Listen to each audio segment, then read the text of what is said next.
မင်္ဂလာပါရှင်ယခုဖတ်ပြမယ့်စာအုပ်လေးကတော့ဂျာနေကျော်ဦးချစ်မောင်ရဲ့သူဆိုတဲ့စာအုပ်လေးပဲဖြစ်ပါတယ်နှစ်ယောက်တော့သူဤကဲ့သို့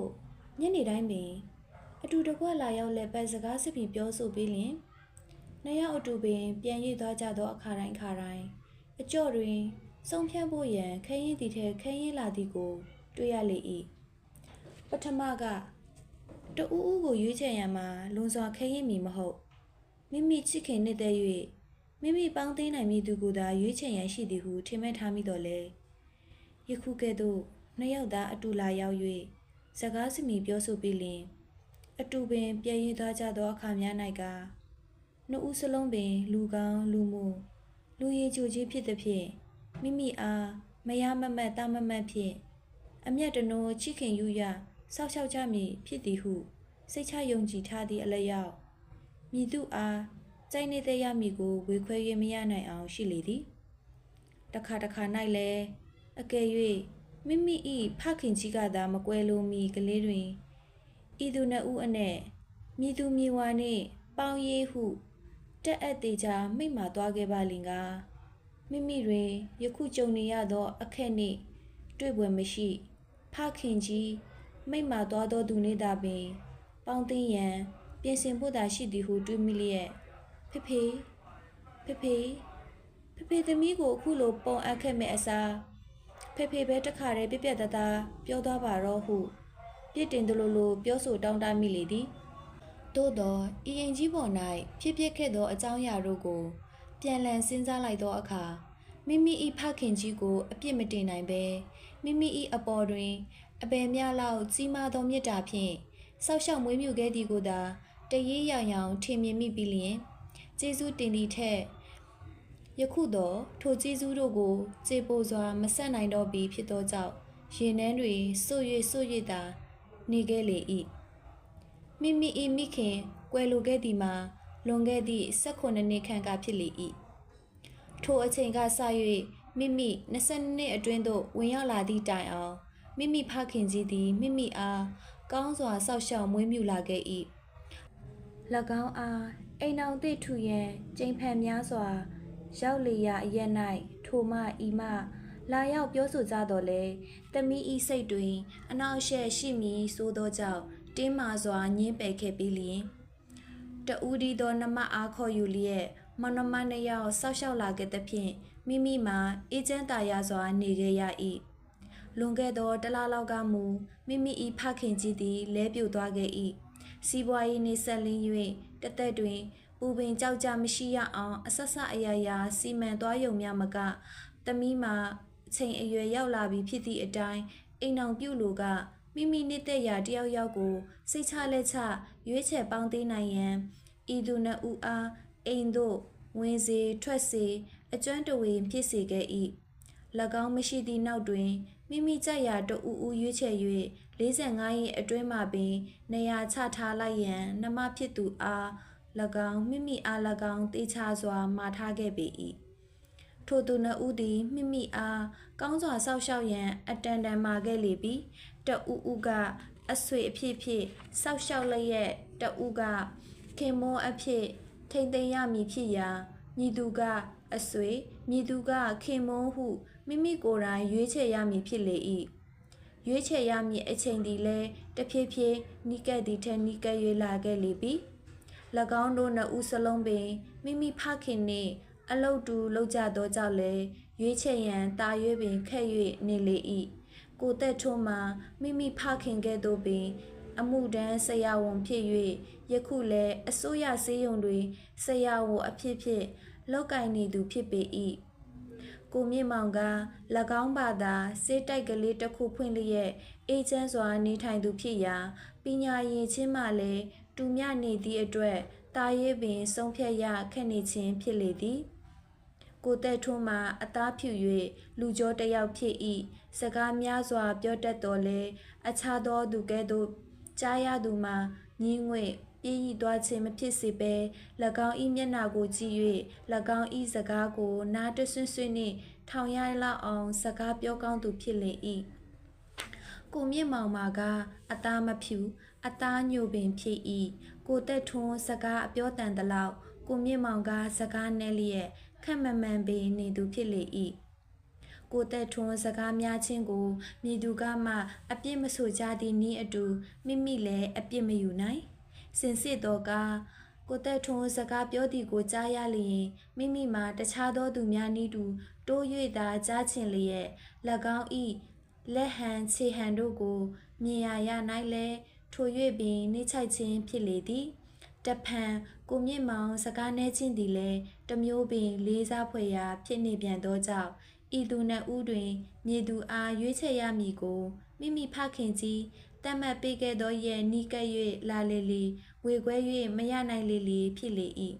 တခါ၌လည်းအတော်ဖြစ်သူအားရွေးချယ်ပေးစီရန်ပြောဆိုမည်ကြံမိ၏သို့သောမိမိဖခင်ကြီးကပင်၎င်းကိုယ်တိုင်မရွေးချယ်ပဲမိမိနှစ်သက်ရာကိုသာမိမိသဘောလျောက်ရွေးချယ်နိုင်ရန်စီမံထားခဲ့သည်ဖြစ်လျက်မိမိကအတော်ဖြစ်သူအားရွေးချယ်စေရမည်ဆိုသောမသိလျော်သောကြောင့်အတော်ဖြစ်သူအားတစုံတရာမပြောဘဲမိမိတကိုယ်တည်းသာအချိန်ရှိစွ၍စဉ်းစားနေလေမိ၏လက်ချိုး၍တွက်လိုက်သောအခါ15ရက်မြသာကြံရှိတော်သည်ကိုတွေ့ရသဖြင့်တာ၍ပင်ဝေခွဲမရနိုင်ရှိကာတက်ပြင်းချခြင်းဖြင့်သာ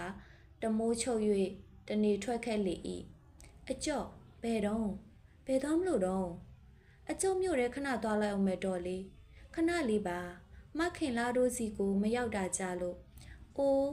သူတို့စီသွားလို့ဖြစ်ပါမလားသူညီမလေးမနေ့ကပဲလေဘင်းမှာအကျိတ်ထွက်ပြီးအလူအလဲခံနေရတယ်တဲ့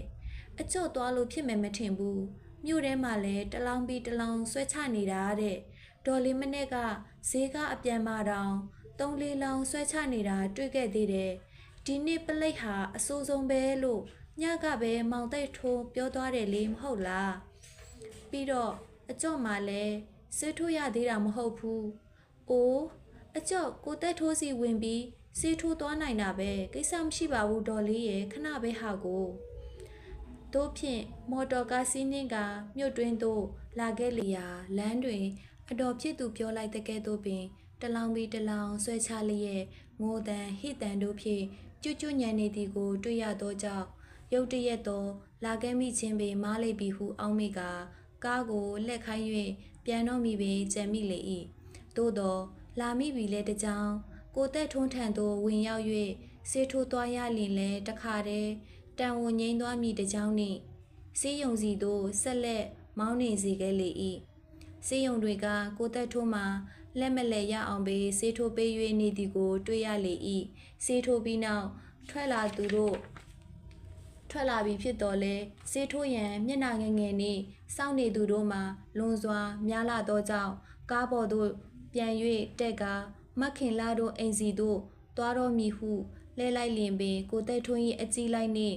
တွေးဆုံသွားသောကြောင့်ဟာအကျော့ဘာဖြစ်လို့ဒီကိုလာရသလဲဟုပြောဆိုလူဒူးကြီးကိုတိုး၍မိမိထံအမြန်လာ၍နေသည်ကိုတွေ့မြင်ရသည်နှင့်အကျော့လည်းအနှဲငယ်ပြုံးကာနေမိလေ၏အကျော်ညကကိုတက်ထိုးတတိပေးခဲ့ရဲ့နဲ့ဘာကြောင့်ထွက်လာရတော့ဆေးလဲထိုးရသေးတာမဟုတ်ဖ ೇನೆအိုးအကျော်အတွက်ကိစ္စမရှိပါဘူးဟိုမှာလူတွေကိုတက်ထိုးသူတို့ကိုပြစ်ထားခဲ့တာနဲ့ကြည့်နေကြတယ်သွားပါဟိုမှာထိုးပေးလိုက်ပါအောင်တို့ဆိုသည့်တိုင်အောင်ကိုတက်ထိုးမှာအကျော်အပါမမခွာသေးပဲအလိုစိုးရိမ်သောအမူအရာဖြင့်ဟာသူတို့ကရေးမကြီးလာပါဘူးအကျော့တခါတည်းထိုးသွားပါလားလာဟုဆိုက၎င်းဤစေကန်းစီသို့ခေါ်နေသည့်အတွက်နေပါစေကိုတက်ထွန်းအကျော့နောက်မှတစ်ခေါက်ပြန်လာပါအောင်မယ်ယောဂကတိတ်ဆိုးနေသလားဆိုနိုင်ဝဲတလောင်းလောက်ချနေတာပဲနှုတ်ကိုတက်ဆိုအကူမခေါ်ဘူးလားညကလည်းတညလုံးစေးထိုးပေးနေရတယ်ဆိုဟုတ်တယ်အကူတွေကအခုထိမလာသေးဘူးညနေများရောက်မလားပဲဒါဖြင့်ကိုတက်ထိုးညက်နေမလာနိုင်ဘူးပေါ့ဟာဘာနေမလဲကိုတက်ထိုးကြံဖန်လာခဲ့မှာပေါ့ဒါဖြင့်အကျော့သွားလိုက်အောင်မယ်အကျော့လဲညနေချမှပဲအိမ်မှာဆေးထိုးတော့မယ်ဒါဖြင့်မြို့ထဲမှာကြမနေနဲ့နော်အကျော့အခုပဲပြန်มาပဲသွားမယ်နော်ဟူဆိုကားပေါ်သို့လင်းမြန်စွာတက်၍ကားထွက်သွားသည်တွင် ကိုသက်ထွန်းလဲတတိယကဆေးထိုးရန်စောင့်နေသူများဘဲ့သို့လဲလာခဲ့လေ၏အကြော့သည်မခင်လာတို့အိမ်စီသို့ပထမသွားမိကြံပြီးမှကိုမြင့်မောင်မိမိတို့စီကိုမလာရောက်သည်မှာ3 ရက်ရှိပြီဖြစ်၍၎င်းဤစေးတိုက်သို့ခိတဝင်ရောက်မေးမြန်းအောင်မည်ဟုအကြံရကာကိုမြင့်မောင်ဤစေးတိုက်သို့သွားလေရာစေးတိုက်တွင်လူငယ်ကလေးတစ်ယောက်သာလျင်ထိုင်နေသည်ကိုတွေ့ရသောကြောင့်ကိုမြင့်မောင်မရှိဘူးလားဆရာရှိပါတယ်အိတ်နေတယ်ဘဲနဲ့ဒီအချိန်ကြီးအိတ်နေရတာလဲနေမကောင်းလို့များလားမဟုတ်ပါဘူးနေအကောင်းသားပါပဲအိတ်တာတော်တော်ကြပြီလားမနေ့ကလေးကပဲအကျော့တွင်ကအော်ဟုသာဆိုနိုင်လျက်ကားပေါ်သို့တက်ကမခင်လာတို့အိမ်ဘက်သို့မောင်းနေစေရလေ၏တလန်းလုံးတွေလဲကိုမြင့်မောင်သည်တမြို့လုံးပြဲလူမတက်ယောဂန္တရကတ်ကြီးဆက်ရောက်နေချိန်မှာတွင်မှဤကဲ့သို့နိနိချိချိုက်ကြီးအိပ်၍နေနိုင်လာချေဟုများစွာယူကျုံမရဖြစ်လျက်ကိုသက်ထွန်းတဲ့ကွာချပုံကိုအလိုလိုနိုင်ရှိမိကစိတ်ထဲတွင်လည်းဝမ်းနည်းသလိုဖြစ်လာလေ၏မိမိဤစိတ်တွင်ရခင်ကကိုမြင့်မောင်သည်စကားနဲ့သလောက်လုံလောက်ရိယကြီးသည်ဟုထင်မှတ်နေခဲ့ရာယခုတော့ကိုမြင့်မောင်သည်နည်းနည်းခင်းကြီးကပင်စတင်လျက်အိတ်နေသည်မှာဘယ်အချိန်တွင်မှနှုံးမြည်နီးမိမိ၎င်းပေါ်တွင်အထင်ကြီးခဲ့မိလေချင်းဟုတွေးတော့ကမိတ်ဆွေတဦးကိုရုတ်တရက်ဆုံးရှုံးသွားရတဲ့ကဲ့သို့စိတ်ထဲတွင်ဟာတတာဖြစ်၍နေမိလေ၏မခင်လာတို့အိမ်ရောက်သောအခါတွေကအိမ်ကြီးမှာတကားပိတ်လျက်လူချေတိတ်နေသည်ကိုတွေ့ရလေ၏တို့ဖြစ်၍အိမ်နီးချင်းပါချင်းတို့ကိုမေးမြန်းသောအခါမခင်လာ၏ညီမလေးမကျင်ခညက3 နာရီအချိန်တွင်ဆုံးသွား၍၎င်းတို့သည်ဘဲစီကိုမသိပြောင်းသွားကြပြီဟုပြောလိုက်သောကြောင့်နကိုက